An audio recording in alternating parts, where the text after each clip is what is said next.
News WWT की video को पूरा देखने, लाइक और चैनल को सब्सक्राइब करने वाले 10 विजेताओं को माह के अंत में इनाम दिया जाएगा। नमस्कार दोस्तों, कैसे हैं आप लोग। तो चलिए शुरू करते हैं। 14 साल से जाम फ्री होने के इंतजार में ITO कॉमनवेल्थ के दौरान बना था प्लान। अब तो ऑप्शन भी हुए कम। प्रगति मैदान टनल और मेट्रो लाइन बनने के बावजूद ITO पर ट्रैफिक जाम की समस्या का कोई अस्थायी हल नहीं निकल पाया।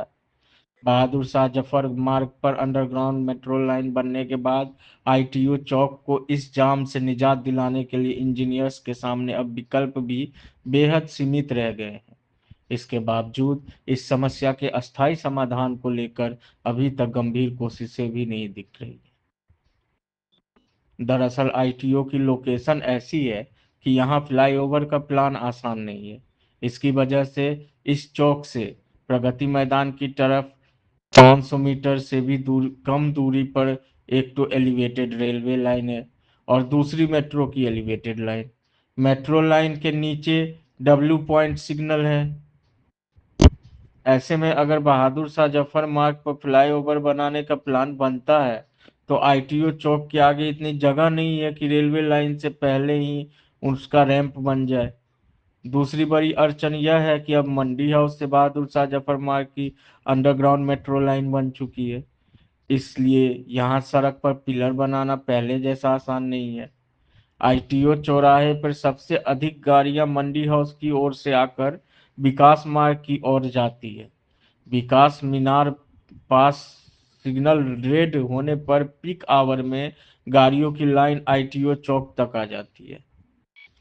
PWD और DSIIDC ने कॉमनवेल्थ गेम्स के दौरान रेडिवेल सॉरी PWD और DSIIDC ने कॉमनवेल्थ गेम्स के दौरान रीडेवलपमेंट का प्लान बनाया था।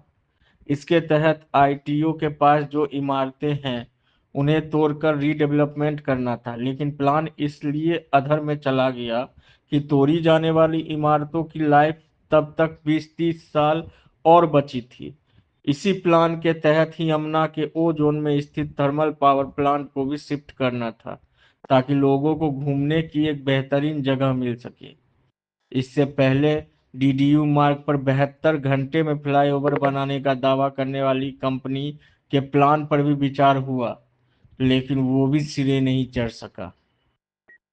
फिर भी यह प्लान बनाया गया कि ITO नाले और इंजीनियर इंस्टीट्यूट्स के बीच जो रोड रिंग रोड की तरफ जाती है वहां से एक फ्लाईओवर बनाया जाए और यमुना पार और रिंग रोड से आने वाला ट्रैफिक जिसे नई दिल्ली एरिया में जाना है उसे एक फ्लाईओवर के माध्यम से DDU मार्ग पर उतार दिया जाए, लेकिन यह प्लान भी अधर में लटक गया। अब क्या हो सकता है इसका हल कि दिल्ली में फ्लाईओवर मैन के नाम से मशहूर और PWD इंजीनियर इन चीफ रहे दिनेश कुमार का कहना है कि ITO को डीकंजेस्ट करने के लिए ज्यादातर प्लान उनके कार्यकाल में ही बने थे, लेकिन कई वजहों से वह शुरू नहीं हो पाए। जैसे ITO को सेंट्रल विस्टा की तरह ही रीडेवलपमेंट का प्लान बनाया गया, लेकिन यह प्लान भी बिल्डिंगों की वजह से सिरे नहीं चढ़ पाया। उन बिल्डिंगों की उस समय 20-30 साल लाइफ बची थी। उसी दौरान प्रगति मैदान टनल का प्लान बनाया गया। इससे अनुमान था कि इंडिया गेट से जो ट्रैफिक ITO आता है वह कम हो जाएगा और यहाँ कुछ जाम कम होगा। लेकिन टनल से ट्रैफिक संचालन शुरू हुए कई साल हो चुके हैं। दोबारा ट्रैफिक स्टडी कराना जरूरी है ताकि पता चल सके कि पहले और अब में ITO पर ट्रैफिक की क्या स्थिति है। दिनेश कुमार का सुझाव यह है कि इंजीनियरिंग इंस्टीट्यूट और ITO नाले के बीच जो रोड है उसका बेहतर इस्तेमाल अगर किया जाए तो ITO पर कुछ ट्रैफिक जाम कम हो सकता है। पूर्व में जो स्टडी की गई थी उसमें ज्यादातर ट्रैफिक ITO पर यमुना पार से आने जाने वाला है। अगर इस ओर के ट्रैफिक विकास मार्ग पर बने फ्लाईओवर के लूप से एक दूसरा लूप निकाल कर नाले के पास से होते हुए फ्लाईओवर से DDU मार्ग पर उतार दिया जाए तो चौराहे पर 40% से अधिक ट्रैफिक भार कम हो सकता है। इसी तरह दिल्ली सचिवालय के सामने से जो रोड रिंग रोड पर मिलती है उसका भी बेहतर इस्तेमाल किया जा सकता है। तब तक के लिए, आज के लिए इतना ही। तब तक के लिए सतर्क रहें, सुरक्षित रहें। जय हिंद, जय भारत, धन्यवाद।